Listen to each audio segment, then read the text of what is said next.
কাঁঠালের আটা।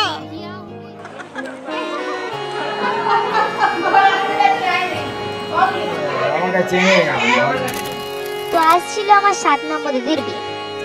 চলো ফার্স্ট থেকে দেখানো যাক। তো নিরামিষের দিন রাত্রির বেলা আমরা সবাই মিলে চলে গিয়েছিলাম পুজো থেকে শাখা পড়াতে। যখন সবাই মিলে আছি ছবি তো তুলতে হবে, তাই না? তারপর ওখান থেকে এসে মেহেন্দি স্টার্ট হয়ে গেল। শুধু মেহেন্দি না, নাচ গানও করছিলাম। তারপর বাবনদের বাড়ি চলে গেলাম আমরা মুগলির হাঁড়ি রাখতে।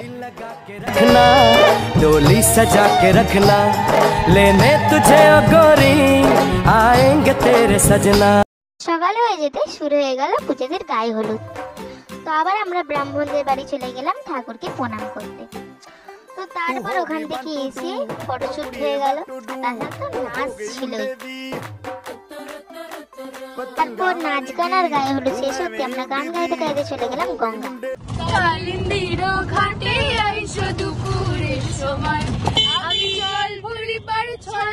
তারপর স্নান টান করে নানিমকো স্টার্ট হয়ে গেল।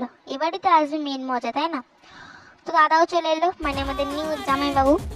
তো জামাইবাবুকে নিয়ে গিয়ে বরণ টরানো হয়ে গেল, আর তার মাঝখানে ছবি দেবী তো আছে।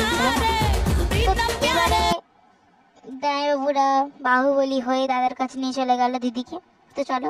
একদিন বর খুঁজতে গিয়েছিলাম দেশ বিদেশে, তেমনই বর তেমনই কন্যা, উভয়ই সমান, যেন সাবিত্রী সত্যবান। তারপর মালা বদনা স্টার্ট হয়ে গেছিল। মালা বদন হতে না হতেই দেখি মালা জড়িয়ে বসে আছে।